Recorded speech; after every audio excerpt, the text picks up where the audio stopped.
Justice Aminuddin की सरबराही में 7 रुकनी आईनी बेंच का जस्टिस मोहम्मद अली मजहर, जस्टिस हसन अजहर रिजवी बेंच के रुकन, जस्टिस जमाल मंदोखेल, जस्टिस नईम अख्तर अफगान भी आईनी बेंच का हिस्सा हैं। जस्टिस मुसरत हिलाली और जस्टिस आयशा मलिक भी आईनी बेंच में शामिल। चीफ जस्टिस याहिया अफरीदी की ज़ेर सदारत जुडिशल कमीशन इजलास में अहम फैसला। बेंच में पंजाब, सिंध और बलूचिस्तान से 2-2 जजेस, खैबर पख्तूनख्वा से 1 जज रखा गया। जुडिशल कमीशन ने 7-5 के तनासुब से आईनी बेंच बनाने का फैसला दिया। Chief justice Yahya Afridi, justice Mansoor Ali Shah, justice Munib Akhtar, Umar Ayub और शिबली फराज की मुखालिफत। इब्तदाई तौर पर आईनी बेंच का कयाम 2 माह के लिए किया गया है। जुडिशल कमीशन इजलास का एलामिया भी जारी कर दिया गया। एलामिया के मुताबिक उमर अयूब ने कौरम कम होने की निशानदेही की। उन्होंने कहा कमीशन के एक रुकन मौजूद नहीं है। उनके एतराज पर कमीशन में वोटिंग कराई गई। कमीशन अरकान ने करार दिया एक रुकन की गैर मौजूदगी में भी कार्रवाई आगे बढ़ाई जा सकती है। जुडिशल कमीशन की कार्रवाई आइन के मुताबिक है। जुडिशल कमीशन ने सेक्रेटरीट के कयाम और रूल्स बनाने का इख्तियार चेयरमैन को दे दिया। जुडिशल कमीशन के अगले इजलास में सिंध हाई कोर्ट के आईनी बेंचेस के लिए जजेस नामजद किए जाएंगे।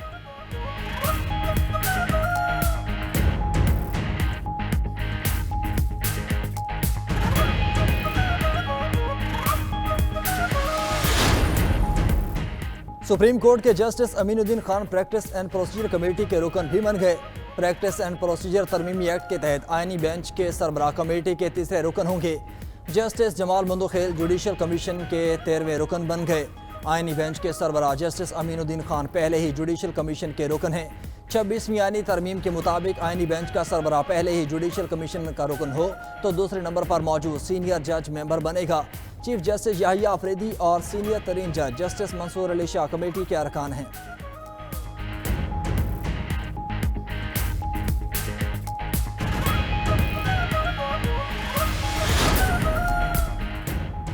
जस्टिस मंसूर अली शाह और जस्टिस मुनीब अख्तर का चीफ जस्टिस याहिया अफरीदी को खत 26वीं आईनी तरमीम के खिलाफ दरखास्तों पर फुल कोर्ट बेंच बनाने का मुतालबा कर दिया। दोनों जजेस ने खत में लिखा प्रैक्टिस एंड प्रोसीजर कमेटी की 31 अक्टूबर को मीटिंग हुई। फैसला हुआ था 26वीं आईनी तरमीम का केस 4 नवंबर को फुल कोर्ट सुनेगी, मगर अभी तक कॉज लिस्ट जारी नहीं हुई।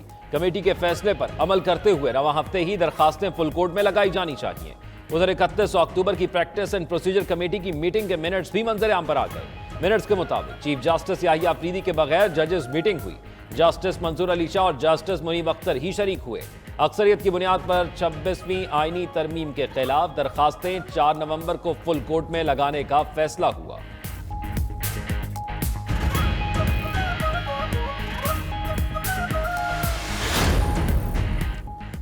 जस्टिस मुनीब अख्तर के खिलाफ सुप्रीम जुडिशल काउंसिल में शिकायत दायर। जस्टिस मुनीब अख्तर के खिलाफ आइन के आर्टिकल 209 के तहत दरख्वास्त दायर की गई। मतन के मुताबिक जस्टिस मुनीब अपने कंडक्ट से अदलिया बिलखुसूस सुप्रीम कोर्ट को नुकसान पहुंचा रहे हैं। जस्टिस मुनीब अख्तर को इदारे को नुकसान पहुंचाने से रोका जाए।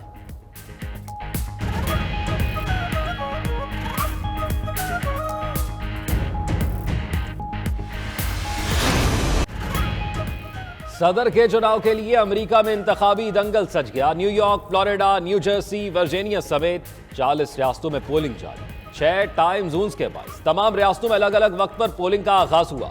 सबसे पहले रियासत वर्मोंट में पोलिंग शुरू हुई। सदारती इलेक्शन में 5 उम्मीदवार मैदान में। डेमोक्रेटिक उम्मीदवार कमला हैरिस और रिपब्लिकन पार्टी के डोनाल्ड ट्रंप में कांटे का मुकाबला। ग्रीन पार्टी की जिल स्टेन भी सदारती दौड़ में शामिल। अमरीकी इलेक्शन में 18 करोड़ 65 लाख वोटर्स हक राहदही के अहल हैं। अर्ली वोटिंग में 8 करोड़ 20 लाख वोट कास्ट हो चुके। किसी भी उम्मीदवार को जीत के लिए 538 में से 270 इलेक्टोरल वोट दरकार।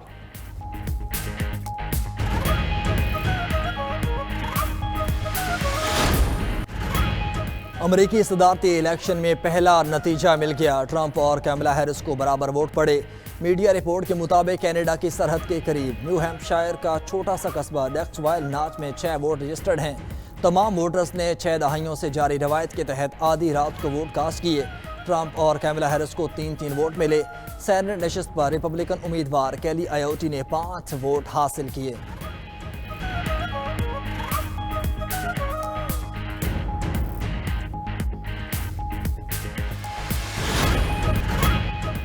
ट्रंप और कमला हैरिस के लिए एक दूसरे को हराना चैलेंज बन गया। अमेरिकी सदारती इंतखाब में दोनों उम्मीदवारों में आसाब शिकन मुकाबला।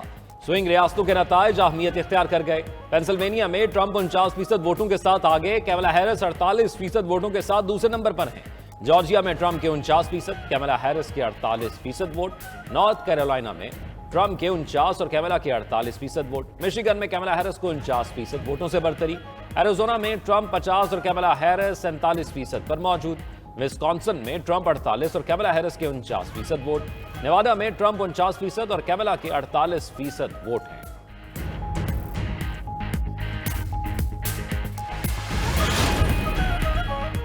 जो बाइडेन और कैमला हैरिस ने हालात बिगाड़े, मैं सुधारूंगा। रिपब्लिकन उम्मीदवार डोनाल्ड ट्रंप का इंतखाबी मुहिम का आखिरी खिताब कहा। बाइडेन इंतजामिया ने लाखों गैर कानूनी तारकीन को अमरीका आने की इजाज़त दी। मुंतखब होकर गैर कानूनी तारकीन वतन की आमद रोकूंगा। डेमोक्रेट सदारती उम्मीदवार कैमला हैरिस ने कहा, लोग तकसीम और नफरत की सियासत से तंग आ चुके हैं। सदर बनी तो मुखालिफिन से दुश्मनी निभाने की बजाय मकासद पर काम करूंगी। महंगाई में कमी, टैक्स छूट और तिबी सहूलियात सरे फहरिस्त हैं।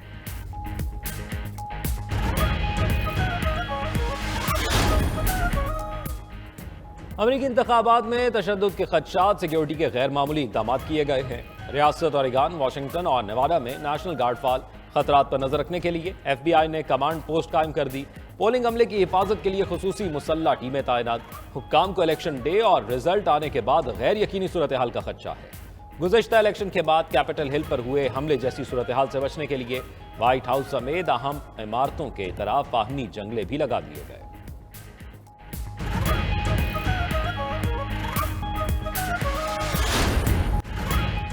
अमरीकी इलेक्शन की सबसे बड़ी कवरेज सबसे बड़े चैनल 92 न्यूज़ पर। अमरीका में मौजूद सबसे बड़ी टीम के साथ ह्यूस्टन, शिकागो, न्यूयॉर्क समेत शहर शहर रिपोर्टर सरगर्म। डेमोक्रेट और रिपब्लिकन रहनुमाओं के अलावा साबिक सफ़ीरों की भी सैर हासिल गुफ्तगू। तज्जियाकारों के बिलाग तबसरे भी सबसे बड़ी ट्रांसमिशन का हिस्सा। पल पल बदलती सूरत हाल से रख रहे हैं नाजरीन को अपडेट।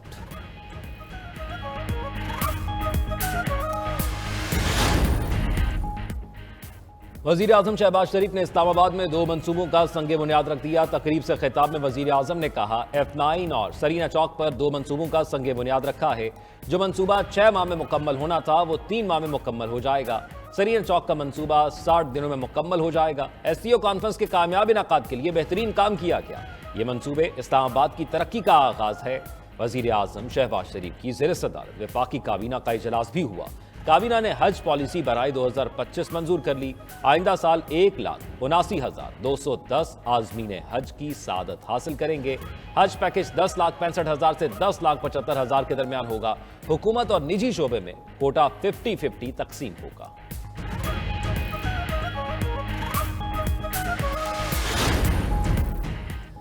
वादा खिलाफी और बगैर मुशावरत फैसले करने पर बिलावल भुट्टो हुकूमत से नाराज। हुकूमत के साथ चलने के फैसले पर नजरसानी का इंदिया दे दिया। अगला लाहेअमल पीपल्स पार्टी के सेंट्रल एग्जीक्यूटिव कमेटी के इजलास में तय पाएगा।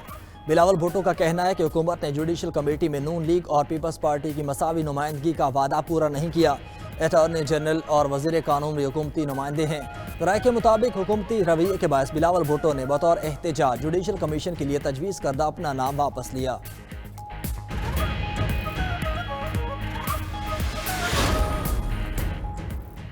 PTI ने हुकूमती कानून साजी मुस्तरद कर दी। हुकूमती तर्ज अमल इंतजामी ढांचे की तबाही का जिम्मेदार करार। तर्जुमान तरीके इंसाफ का कहना है हुकूमत पूरी रियासती निज़ाम और इंतजामी ढांचे को तबाह कर रही है। शिकस्त खुर्दा अरकान को पार्लियामान में भरकर ऐवान को सर्कस में बदल दिया गया। आइन में स्याह-तरीन तरामीम से पार्लियामान जमीन बोझ होकर रह गई। हर कानून काबिज अशराफिया के मफादात के तहफ़्फ़ुज़ के लिए है। इस कानून साजी के मनफी असरात रियासत और कौमी मफाद पर पड़ेंगे।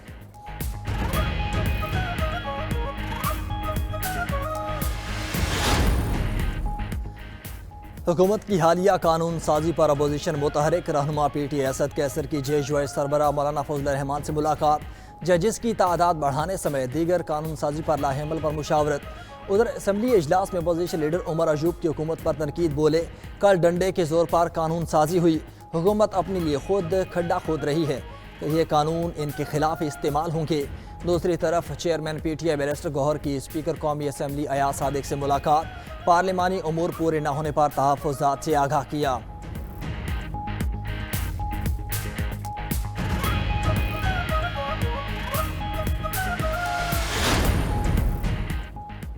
वज़ीर आज़म शहबाज शरीफ से ईरानी वज़ीर ख़ारजा अब्बास अराग़ची की मुलाकात। वज़ीर आज़म ने ईरानी सुप्रीम लीडर आयतुल्लाह ख़ामनाई और सदर मसूद पज़िश्कियान के लिए नेक ख्वाहिशात का इजहार किया। ईरान के साथ बरादराना ताल्लुकात को मज़ीद मुस्तहकम करने के अज़्म का यादा। मशरक़ वस्ता की तशवीशनाक सूरत हाल पर भी तबादला ख़याल किया गया। वज़ीर आज़म ने इसराइल की तरफ से फ़लस्तीनियों की नस्ल कुशी की शदीद मज़म्मत की।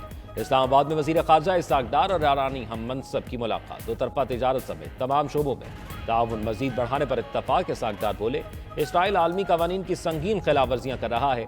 आलमी बरादरी गज़ा और लबनान में फ़ौरी जंगबंदी करार। ईरानी वज़ीर ख़ारजा अब्बास अराग़ची ने पाकिस्तान के ठोस मौक़िफ़ को सराहा।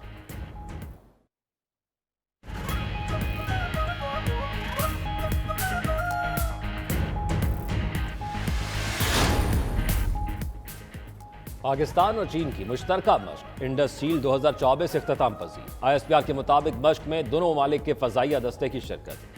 J-16, J-10C, J-F-17 ब्लॉक 3 लड़ाका तैयारों ने मश्क में मुजाहरा किया। मश्क का कामयाब इनाकाद पाक फ़ज़ाइया की मुश्तरका ऑपरेशनल तैयारी का सबूत है।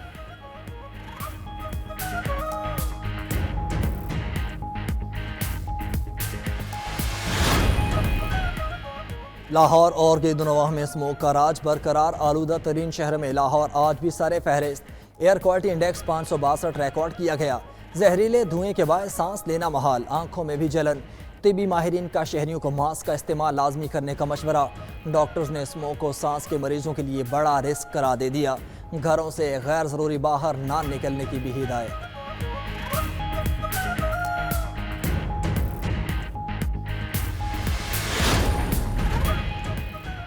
दहशतगर्द इसराइल की जानिब से गजा में बारूद बरसाने का सिलसिला जारी। ताज़ा हमलों में मजीद 12 फ़लस्तीनी शहीद। पनाहगुज़ीन कैंपों पर बमबारी से 24 घंटे में 33 फ़लस्तीनी जामे शहादत नोश कर गए। 150 से ज़ायद ज़ख्मी। गजा में शहदा की मजमूई तादाद 43,374 हो गई। 1,02,261 ज़ख्मी। हमास के शहीद सरबरा याहिया सनवार और उनके साथियों ने शहादत से पहले 3 दिन तक खाना नहीं खाया था। गैर मुल्की मीडिया रिपोर्ट। याहिया सनवार की मुबैना पोस्टमार्टम रिपोर्ट सामने ले आया। सेहोनी डॉक्टरों की रिपोर्ट के मुताबिक याहिया सनवार सख्त भूख का शिकार थे।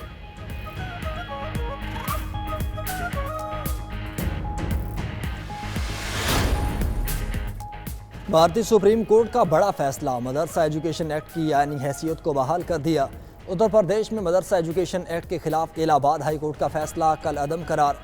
इलाहाबाद हाई कोर्ट ने मदरसा एजुकेशन एक्ट को सेकुलरिज्म की खिलाफ वर्जी करार दिया था।